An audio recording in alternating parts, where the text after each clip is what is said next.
I will never forget a test that I took, and I truly thought I cheated.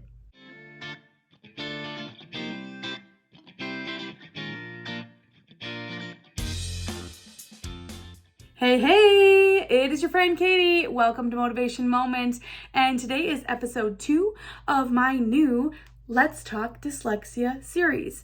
And we are doing this series because it's the month of October, and the month of October is Dyslexia Awareness Month. Yay! So today we're going to talk about some of the struggles I've had having dyslexia. And I'm going to talk about before I was diagnosed right now, okay? So I'll walk you through this. So before I was diagnosed, some of the things that I really struggled with, honestly, was feeling dumb. And I hate using that word, but it was true. I felt like there was something wrong with me, and I was young. I got diagnosed between 4th and 5th grade. And where I'm from, that's still it's actually between elementary and middle school. So all of elementary school, I struggled from kindergarten all the way to 4th grade. And I was about 10. So 23 years ago, I can't do math, that I was diagnosed. But one of the big feelings was I felt dumb and like there was something wrong with me. I would see kids get done with tests earlier than me, and I was nowhere near done. I would have fearful, terrible anxiety over test taking. And that's one of my other ones that I just jumped ahead. Oops. But I hated taking tests. So that was something that was just absolutely terrible for me to do, was take tests. I will never forget a test that I took, and I truly thought I cheated.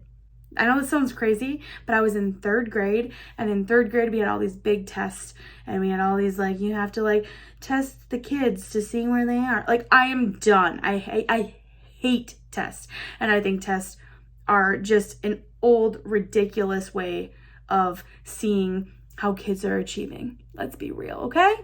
But I remember sitting in the desk, and I remember literally turning around. I didn't even see what was on the person's paper, but I was so terrified. I hated tests so bad, but I just turned around and I looked back, and I was at my paper, and I was just sick, sweating. And I literally, from then until forever, have thought I cheated, even though I didn't look at anything.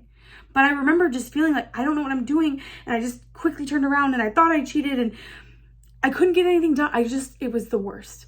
It was literally the worst. The anxiety was unbearable with having to take a test in the classroom. Another thing I hated so much, and this was in more middle school, I believe, and I knew I was dyslexic at this point. I think, no, I'm double guessing. No, this is before I was diagnosed, I believe. I don't remember, okay? It's a long time ago. But either way, we had a reading class, okay? And the teacher would have us all read a paragraph, and we had to go around the room.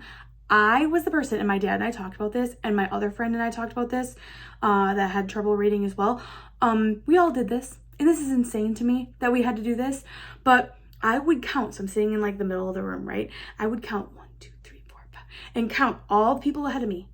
And I would count all of the paragraphs out, and I would read that one paragraph that I was supposed to have over and over and over and over and over and over and over again, to make sure I knew every word, to make sure I knew I wouldn't stumble, because I was so terrified to read in public. I was so terrified. I still am to this day, not terrified, but I'm not going to read in public. Tell you that right now. Not doing it. And I'm 33 years old. Someone's like, hey, read this paper. I'm going to be like, no, do it yourself. So I just remember doing that. And it was so sad because I didn't learn anything else because I was so paranoid and so focused on that one paragraph. And then to the people that decided, oh, I'm going to read a second paragraph because I'm a good reader. Okay, you screwed up my entire system. Now I had to go figure out my next paragraph and reread it until it was my turn. And I remember I would stumble over all the words no matter what because I was so scared. So to any teachers that do that, how about don't? And maybe you could just have the people that like to read in the class so everyone else can keep learning. How about that? All right. When I was young, and I talk about this a lot on my podcast and when I speak to schools and students and teachers and educators, I remember struggling really bad in elementary school, so bad that every day I would come home, get to the kitchen table and do my homework with my mom, and we would end up crying every single day. And we got to a point where we would read sentence by sentence. And this is again before I was diagnosed, before we knew I was dyslexic or had dyslexia. And so it was just a huge struggle. And that's something that's really important to me to know, to have teachers know that, and educators, that just because a student does good in school, gets decent grades, is a good kid, doesn't mean they're not struggling, because you don't see what's going on at home. And what was going on at home was I was struggling every single night to get that homework done, to get those good grades. And I was falling through the cracks. So those are just a few of the things. I have many, many more, but those are a few of the things that I struggled with pre-diagnosis usually. And I hope that helps. I hope that if you're a parent or a guardian or whoever, and you have a child in your life and you see that they're struggling on things, just please pay attention. Please write down notes. Please take into consideration some of these things that I've talked about. Not saying that all of mine will be like someone else. Everyone's different. But talk with your kids and see how they're doing when they're taking tests. See how things are going, and just really, again, pay attention to your kid. You know your kid, and your kid knows themselves too. And if they're struggling, it might not be because they are, quote, lazy. They're not. They might be struggling because they may have some type of learning disability, and they may not. I don't know. I can't diagnose, but I would hate for your child to fall through the cracks. I would hate for them to struggle their entire life not knowing that they just learn differently. And it's okay. And we're here to celebrate that everyone learns differently. And it's too bad that the school system is still behind. They're like archaic times over there still. And we are teaching people in a box. And not everyone fits in that box. I know I don't.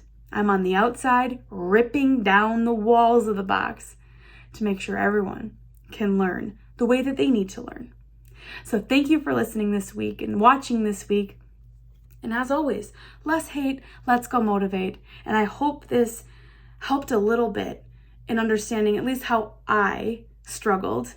And if you want to know more and want me to go more in depth with this, let me know. I will probably do that on my podcast, the Different Ability Podcast.